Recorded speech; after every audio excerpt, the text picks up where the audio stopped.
Расскажите, пожалуйста, вы сейчас репетируете, с чего вы начинаете? Мы хотим сразу взять быка за рога и сыграть очень темпераментное, великое произведение романтиков. Когда-то у одного замечательного скрипача Иосифа Иоахима был юбилей, и Шуман и Брамс решили написать для него сонату. Каждый писал свою часть. А любимый девиз этого человека, которому исполнялось 50 лет, был «Frei aber einsam» – «Свободен, но одинок». Нотами это выглядит так – «Фа, ля, ми». Вот, например, Вячеслав начинает играть, вот. F-A-E – «Frei aber einsam». Я буду играть, вступлю, тоже этими тремя нотами. Вот так.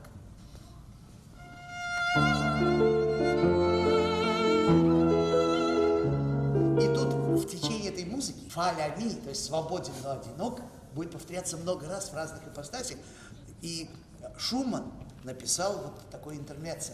Если меня спрашивают, какая романтическая музыка характеризует больше всего романтизм, то я попрошу Славу сыграть со мной именно эту музыку. Потому что красота этой музыки невероятна. А что значит «свободен, но одинок»? Это девиз романтика. Потому что у классиков были, как мы сегодня говорим, спонсоры.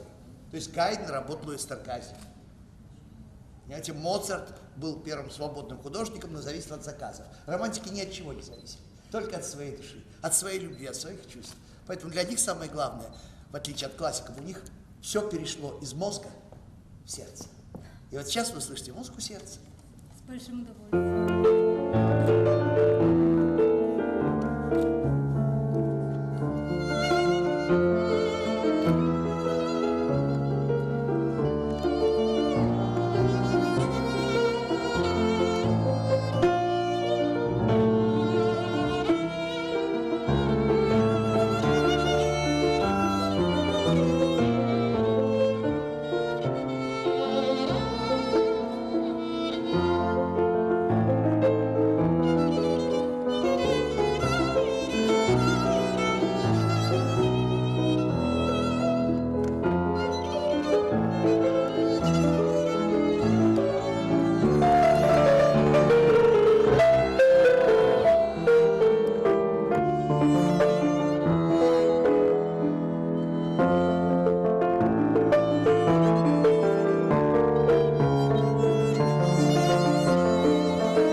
Скажите, пожалуйста, вот та программа, которую вы привезли к нам, «Тайные знаки культуры», в чем ее основной посыл, если вот кратко? Для большинства людей великого искусства почти не существует. Потому что на первом уровне любое произведение искусства воспринимается как пошел, ушел, вышел, зашел, женился, развелся, умер, выздоровел. На этом строится вся идея сериалов, популярной культуры, текстов, для восприятия которых хватает одной извилины в мозге. На самом деле творение искусства имеет скрытые символы. То есть первый уровень, второй уровень, третий уровень и так далее. Когда человек постигает все глубже и глубже уровни, он достигает такого уровня счастья, такого уровня открытия, который невозможно даже передать словами. И вот тогда-то и состоится встреча между человеком и творением гения. Вы никогда не задумывались, как человек ходит по музею. Он в среднем смотрит картину в течение 4 секунд. Вот он идет вот так. Вот и все. А ведь художник в одну картину вложил столько, что там дня не хватит по-настоящему стоять и видеть, и передавать, и получать его волны, его грандиозные знаки. Поэтому вот моя задача в мире – раскрыть людям скрытые символы, скрытые смыслы, когда человек, слушая музыку или читая поэзию, обретает просто чувство счастья, погружение в подлинность. Так уж ли это необходимо очень глубоко что-то знать, иметь это знание, чтобы наслаждаться, допустим, музыкой, литературой? У меня есть знакомый муравейник. Там муравьи. У них все очень хорошо. Они поддерживают в муравейнике постоянную температуру и зимой, и летом. Они все время неустанно работают. Ни одного пьяного муравья, ни одного безработного муравья. Если вы придаете ножку какому-нибудь муравью, то тут же ему придут на помощь, спросят: дорогой, тебе больно? Успокойся, сейчас мы тебе поможем. Все у них хорошо. Сплошной коммунизм. Но когда я беру скрипку и играю для них Баха, ни один из них не поднимает голову и не шевелит усиками от счастья. Эти муравьи проживут жизнь без Баха, без Моцарта, без импрессионизма в живописи, без литературы. Они проживут только совершая свои движения, правильные, абсолютно логичные. Человек задуман совершенно по-другому. Он действительно высшее в мире живого, и это высшее отличает его от всего только одно. Это великое искусство, это великая культура. Все остальное, даже часть науки, это средства по более рациональной добыче пищи. Михаил Семенович, а как вы считаете, с какого возраста, если можно так сказать, нужно прививать любовь к искусству? И как это лучше делать? Вот как мама я могу даже задать. Как мама? Да. Ну, тут несколько советов. Когда вы читаете ребенку стихи, а есть замечательная поэзия, да, прекрасная поэзия Маршака, Чуковского, сказки великих поэтов, писателей, то вы читаете их очень выразительно, подчеркивая ритмы, структуры. От ткачиха, с поварихой, с баба-бабарихой. И ребенок вдруг ощущает красоту ритма, красоту рифм. Совершенно невероятные. Он даже не должен понимать до конца события. Он слышит музыку стиха. Мне немножко уже, я сейчас надыбал немножко в интернете и почитал абхазские стихи, и увидал, что там есть те же законы, где важные слова в золотых сечениях, в золотых божественных пропорциях, где прекрасные рифмы, несмотря на то, что язык не такой подвижный, как русский, да, в русском языке же все слабоизменения совершенно безумные, да, тем не менее, совершенно ясно, что и там те же законы, законы музыки, законы красоты. Что касается музыки, то здесь совсем просто. У вас должен быть ритуал. Сколько лет вашему ребенку какому-то? Например? 3 и 9. 3 и 9. Вот у вас такое есть дома, например. 5 минут Моцарта вечером. Вы обнимаете детей, пригасите свет, или зажигаете свечи, или оставляете торшер. Садитесь и говорите: сейчас у нас 5 минут или 10 минут Моцарта. Вы можете что-то рассказать детям про то, что как Моцарт рано-рано развивался. Можете что-то почитать, рассказать интересное, как у него была безграничная память. Можете ничего не рассказывать, а просто сказать: у нас каждый вечер теперь будет 10 минут Моцарта. И я знаю, вот в семьях, которые пошли по этому пути, очень важно обнимать детей. Потому что они чувствуют тогда двойную энергию. Энергию ваших объятий, любви мамы, да, и любви Моцарта. Потому что музыка Моцарта – это тоже любовь. Это озвученная любовь, это энергия любви. И вот я знаю, даже мне писали, девочка 3,5 лет, которую подряд, вот каждый вечер 10 минут Моцарта, однажды взрослые заработались. А потом вдруг говорит: ты еще не спишь, а ну быстренько спать. Ребенок буквально до слез говорит: а где 10 минут Моцарта? Потому что ребенок ритуалист. И если это ритуал, то не надо ему объяснять, зачем эти 10 минут. Это вы знаете, что в это время выстраивается мозг, сердце, нервная система, формируется многополярное восприятие и так далее. Есть и другой вариант. Ребенок играет в игрушки, а в это время звучит, скажем, Вивальди. Да. И то, что ребенок как бы не обращает внимания, это нисколько ничего не меняет, потому что у ребенка многоканальное восприятие. Это нам, взрослым, надо смотреть на говорящего и показывать изо всех сил, что вы заинтересованы в его речи. Ребенок может подставлять различные как сказать, отверстия и системы восприятия. Когда он ворочается, он как антенна маленькая, космическая, да? У ребенка много каналов. И поэтому не волнуйтесь, ребенок будет играть с машинками и всем, но все это печатается и отпечатывается в его сознании и подсознании.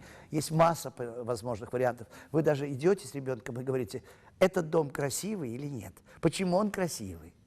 Вот, да, вот этот дом, скажем, подходит к пятиэтажному крупнопанельному, он не такой красивый. Почему вот это красиво, это нет? Давай посмотрим, чем отличается этот дом от этого. То есть все время оперировать с понятиями красоты, гармонии, созвучия. И так постоянно. Разговаривать с ребенком на очень доверительном уровне, не считая его маленьким, глупым, суетливым, а считая его замечательным партнером по разговору. Михаил Семенович, расскажите, в вашей семье было так? Вот немного о себе, о том, кто ваши родители. Именно так было в моей семье.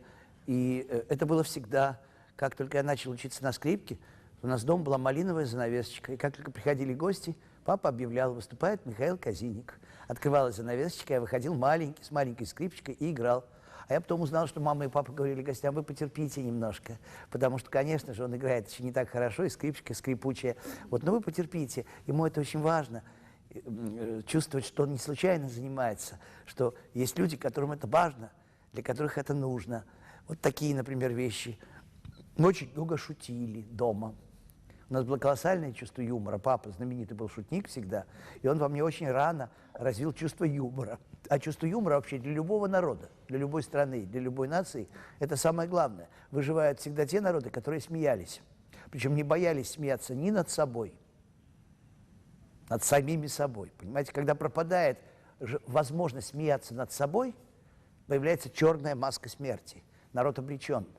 Потому что нужно всегда с иронией относиться к собственному к деянию, ко всем глупостям, которые порой вокруг творятся. Не негодовать, не кричать, не насиловать себя, а сказать: Боже, как много очень смешных вещей на земле, и какая это, в общем, смешная глупость. То есть, понимаете, сменить всегда, заменить одно чувство другим. Чувство ненависти, гнева, оно не должно вообще иметь места.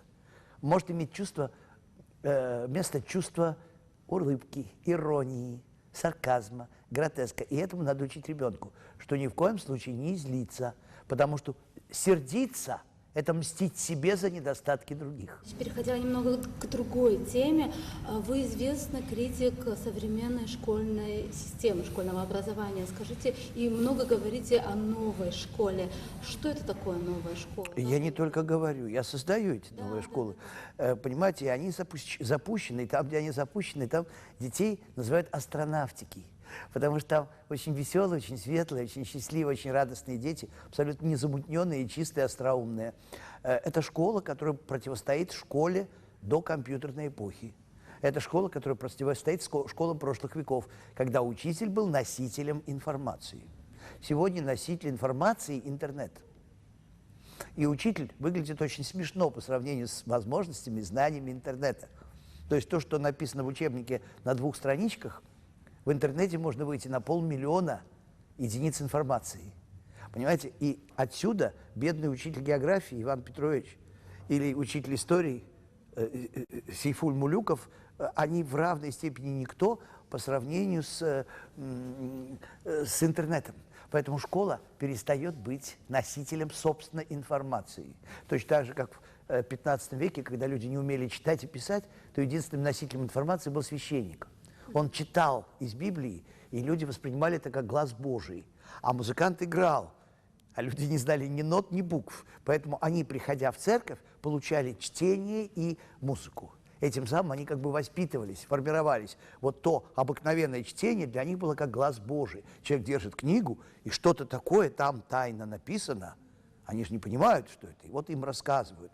Так вот сейчас наступило совершенно особое время, когда ни учитель, ни школа не являются носителем информации. Они носители возгорания, то есть факела.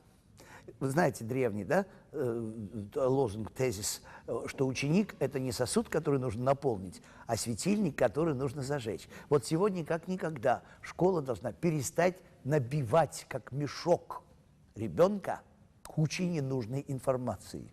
Школа должна вызвать у ребенка парадигму познания, принцип познания, а еще глубже, если сказать, ассоциативное мышление. Что это значит? Это значит, что любое явление имело в прошлом какие-то корни и причины того, что оно сейчас, и то, как мы сейчас с ним обойдемся, оно воздействует на будущее. Поэтому школа, клипового сознания, где кусок географии оторван от куска истории, и все вместе они оторваны от куска литературы, и все вместе они оторваны от куска физики, в результате складывается в какую-то гирлянду елочных игрушек и пустых отдельных знаний. Нет ни одного предмета, который не был бы связан с другим предметом. В моей школе не может быть такого, как в обычной школе, где учитель истории приходит и говорит: сегодня мы на истории будем изучать французскую революцию. Он даже не знает, что на уроке географии они изучали географию Африки. И вот я в этом случае говорю: вам не жалко ваших детей? Что вот первый учитель им трындит про географию Африки, а второй ни с того ни с сего про французскую революцию. Ну а почему же, если уж французская революция по истории, почему же по географии не Франция? Почему же по литературе не французская поэзия? То есть целостное восприятие. Ну, конечно, и ассоциативное, связанное по всем каналам, конечно, целостное. То есть почему нужно изучать, скажем, такую страну, как Дания? Да не нужно. Если вы поедете так, как турист, вы прочитаете и столько изучите, сколько ни одна школа вам не расскажет. Да? Вы уже знаете, что смотреть в Копенгагене, куда ехать, куда идти, у вас план Копенгагена. Ни одна школа вам такого не даст. Да? Если вы собираетесь заниматься бизнесом в Дании, вы опять начинаете узнавать фирмы, условия ведения бизнеса и так далее. Почему нужно изучать Данию в школе тогда? А вот почему. Там жил Андерсен.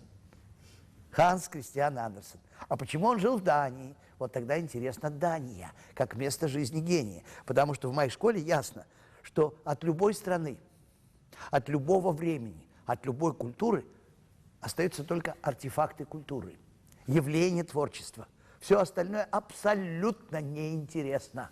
Как там жили во Франции, сколько колбасы ели в конце 18 века, это ненужная информация. Вот ею нельзя забивать. Вот представьте себе, что учитель спрашивает: вот на прошлом уроке мы изучали экономику Франции. Ну-ка расскажи, сколько колбасы на душу населения приходилось во Франции. Абсурд. Это не интересует на самом деле ни учителя, ни ученика. А учителя и ученика интересует, что было в конце 18 века во Франции в области музыки, поэзии, литературы, науки, культуры, искусства. И почему именно во Франции произошло то, что произошло. И как то, что произошло во Франции, повлияет на то, что произойдет в Англии. И как Франция и Англия повлияют на Россию, что Россия начнет говорить на французском языке. Михаил Семенович, я уверена, что существует и много критиков вот таких взглядов, да, вот критичного отношения к вам. Как вы к ним относитесь? Вы знаете, если критики конструктивные помогают мне улучшить школу, с удовольствием. Но в основном ведь критика, как правило, идет со стороны консервации. Потому что вообще учительство – это самая консервативная часть общества. К сожалению, я не хочу обижать учителей, но часто в педучебные заведения, в педагогические, поступали люди по остаточному принципу. Вот туда не пойдет, туда не получится, туда не примут, там большой конкурс, а вот в пед меньшие конкурсы можно пройти. А на самом деле в пед должны быть самые большие даже не конкурсы, а тестирование перед допуском к экзаменам. Нужно в результате тестирования выяснить, человек педагог по своей природе или нет. Потому что педагогический дар – это такой же дар, как дар художника, как дар музыканта, как дар композитора. Все же композиторами не будут, правда, а еще и великими. То же самое и с учительством. Система тезисов должна выявить дар. И для моей школы я специально работаю с моими учителями, учителями будущей школы. Мы с ними учимся делать такие вещи, так говорить, так воздействовать. Во-первых, сценическая речь, ведь школа – это театр. Ведь учитель произносит актерский монолог, а не бубнит какую-то очередную ахинею, которая не нужна ни учителю, ни детям. Поэтому мои учителя учатся речи, учатся сценическому движению, учатся психологии говорения, психологии восприятия, психологии слушания. Мы очень много смеемся. В моей школе огромная доля чувства юмора. Учитель не может у меня в школе говорить больше 10 минут, чтобы дети не рассмеялись. Если дети не рассмеялись за 10 минут, учитель берет класс, и они бегут во двор играть в прятки, в сажалки, в пятнашки, во все что угодно, потому что учитель обязан был. Дети устали и так далее. В моей школе очень большую роль играет искусство, и в частности вершина искусства – музыка. Великая музыка, она заполняет перемены, каждый педагог в своем предмете обязательно использует музыку, физик. Потому что Эйнштейн без Баха и Моцарта жить не мог. Значит, у физика должен прозвучать Бах, Моцарт.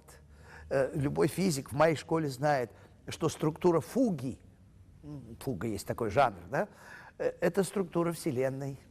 Потому что Эйнштейн когда-то сказал, что Вселенная – слоеный пирог, где в каждом слое свое время и своя консистенция. По этому принципу задолго до Эйнштейна были построены великие фуги, написанные в 17-18 веках и даже немножко в 19. Вот фуга – это так называемый бег, многовременной, многослойный бег, великое открытие человека музыки и человека космоса, потому что настоящее искусство нам даровано, скорее всего, космосом. Музыка сфер у древних, да, которая есть не что иное, как музыка. И музыка – это больше, чем просто созвучие. Это гармония. Вы же сами здесь живете, по сути, на древней греческой земле, в античной цивилизации. А раз в античной, будьте добры, не забывайте свое античное происхождение. У вас же у многих людей в лицах античные структуры. Очень многие мужчины, женщины напоминают великие камеи, великие изображения древних, даже знаменитейшие фрески Помпеи. Вот там вот... Сейчас вот напротив меня стоит человек, который очень похож на целый ряд людей из фресок Помпеи. Вы сидите напротив меня, у вас черты римлянки, гречанки, итальянки того времени. То есть вот вы все наследники, очень близкие по внешнему виду той древней эпохи, античной эпохи. И у вас здесь кругом памятники античной культуры стоят, поэтому вы антики. Михаил Семенович, раз уж вы сами об этом заговорили, какие у вас впечатления от Абхазии? Вы здесь впервые? Что вы, Боже упаси! Я здесь бывал. Как я мог не быть в этих древних местах, в этих местах великой культуры? Потом меня уже с молодости привлек, как бы сказать, даже тип абхазской женщины. Не в смысле такого какого-то плотского интереса, а в смысле просто взгляда. Потому что есть же понятие эстетика, эстетика внешности. И я, как человек искусства, не могу не восхищаться красотой абхазских женщин, понимаете? Потом совершенно гармоничная природа. Несколько таких вещей, которых нигде на планете больше нет. Скажем, путь к озеру Рица. Некоторые места, где ты по ощущению на другой планете. Даже так? Ну, конечно. Ну как, вот тот вот камень, как он называется, камень желаний. Да, вот там вдруг все поднимается вверх, эти темные скалы, там где-то свешивается зелень, и это декабрь месяц, небо становится маленьким, а скалы становятся, как будто вы на какой-то планете, в которой совершенно маленькое зажатое небо, а отражение в озере Рица, этих заснеженных вершин, вечное отражение, это же импрессионизм. Это же для художников места, да? И вот сколько остановок бы мы ни делали, вот мы буквально целый день посвятили именно поездке, поскольку в стране был траур. Мы сначала заехали в Гудауту и отдали дань памяти безвинных погибших. То есть это, понимаете, для меня это потрясение другого рода, потому что я всегда сравниваю этот мирный кусок земли, этот курорт, этот винный, когда все сидели, пели, пили, гуляли в Гагре. Я помню, это все моя юность, сидели за столами такими роскошными, щедрыми, понимаете, и все эти названия блюд старинных, абхазских, грузинских для меня звучали как мелодии, понимаете, всевозможные сациви, там и все, понимаете, это же звучит как музыка. И мне было трудно себе представить, что на этой мирной земле возможно насильственно убить хоть одного человека. Понимаете? И, конечно, сейчас я приехал, и для меня немножко такое ощущение Кафки. Когда мне начинают рассказывать, у меня муж погиб, у меня брат погиб, у меня это. Когда я иду и вижу совершенно гениальный памятник памяти, кто-то очень сильный. Я, кстати, еще не посмотрел, кто автор этого памятника в Гудауте. Когда я вижу лежащую женщину с элементами красоты античного тела и сожженную, как бы с обрубленной рукой и черную. Это страшно сильно, понимаете? Я давно не плакал, но у меня полились слезы. Я отошел от своих спутников и просто сказал, что надо успокоиться. И я даже подумал о том, что мне немножко трудно будет разговаривать сейчас вот под этим впечатлением с представителями соседнего народа, потому что я должен ехать, скажем, на фестиваль. И вот я так уже ночами планирую, какую же речь я произнесу, и спрошу у них, где вот эти вот великие режиссеры, актеры, где эти великие люди, которые ни слова не сказали, что вот здесь туда пошли убивать. Почему убивать? За что? Как это может быть? Все можно решить через культуру, через мир, через риторику, диалектику, политику, как угодно, религию, в конце концов, да религия одна. И как это может быть? То есть психологически как это может быть? Это значит, что человечество, либо оно должно вот из всего этого вырваться за счет культуры, искусства, либо оно обречено погибнуть от глупости и дикости. Понимаете, последняя защита у нас – это великая музыка, великая поэзия, великая литература. Вы уже достаточно подарили миру, маленький народ, один Искандер, чего стоит. Это махина 20 века, понимаете, который соединил традиции традиционной классической русской литературы с характером небольшого народа Абхазии. Там на каждом шагу выпирает потрясающий народ с его юмором, с его потрясающим жизнелюбием, понимаете? И Искандер пишет это на русском языке, но на каком?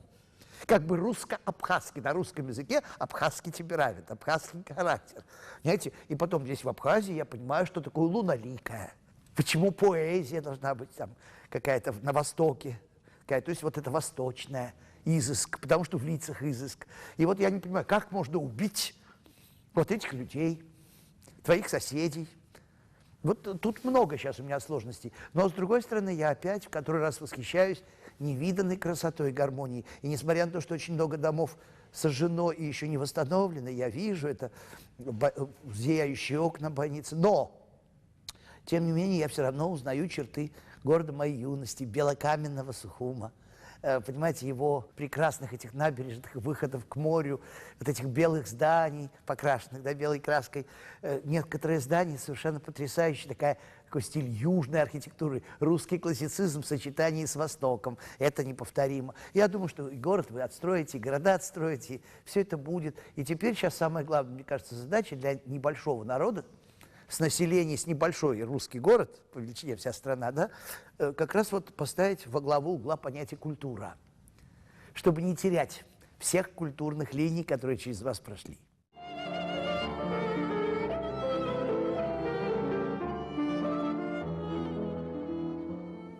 А вот в этой части, которую написал Йоганнес Брамс в качестве подарка для Йозефа Иоахима, это «фаля-ми», «фрай абе айнсам», «свободен, но одинок», скрыто глубоко в тексте, а открыты вместо этого знаменитые 4 звука из 5-й симфонии Бетховена. Только ритм, та-та-та-там, так судьба стучится в дверь, сказал Бетховен. И Брамс вот эту свободу, романтика и одиночество воплотил в этих звуках, та-та-та-там.